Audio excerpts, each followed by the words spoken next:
আশা করি ভিডিওটি সবাই দেখবেন লাস্ট পর্যন্ত, একের ভিতর দুই মজা পাবে। তো এই ভিডিওটি দেখার পরে সবার খেতে ইচ্ছে করবে। দেখেন এখানে 1.5 কাপ চিনি দিয়ে দিছি, 2 কাপ ময়দা দিয়ে দিছি, একটু লবণ দিয়ে দিছি। মিষ্টি জিনিসে লবণ না দিলে কিন্তু ভালো লাগে না। পরে আমি আবার এই তো সুজি দিয়ে দিলাম 1.5 কাপের মতো। এখানে আমি গুঁড়া দুধ দিয়ে দিচ্ছি। দুধটা দিলে হয় কি একটু গ্রান করে খেতে ভালো লাগে পিঠাটা। তো আপনার কাছে থাকলে দিবেন, না দিলেও কোনো সমস্যা নেই।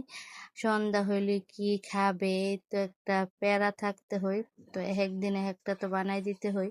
তো আজকে সহজ ভাবে অনেক মজাদার একটা পিঠা বানাই দেব। এই তো এখানে আমি অল্প অল্প পানি দিয়ে গোলাটা গুলে নিব। তার মধ্যে দিয়ে দিলাম তালের রস, যেটা আমি জাল করে রেখেছিলাম সবকিছু দিয়ে। তো এই তো তালের রসটা দেওয়ার পরে দেখেন এই অবস্থা। তো যারা গোলাটা এরকম আমার মতো স্মুথ করতে চান, পাতলা করতে চান, তারা একটু ব্লেন্ডার করে নেবেন, তাহলে গোলাটা অনেক সুন্দর মিহি। তো এই তো আমি তেলটা একটু ব্রাশ করে দিলাম কড়াই, তেলটা ব্রাশ করে দিয়ে এই তো আমি গোলাটা দিয়ে দিলাম। দেখেন আমার পিঠাটা কত সুন্দর আর কত স্মুথ হয়।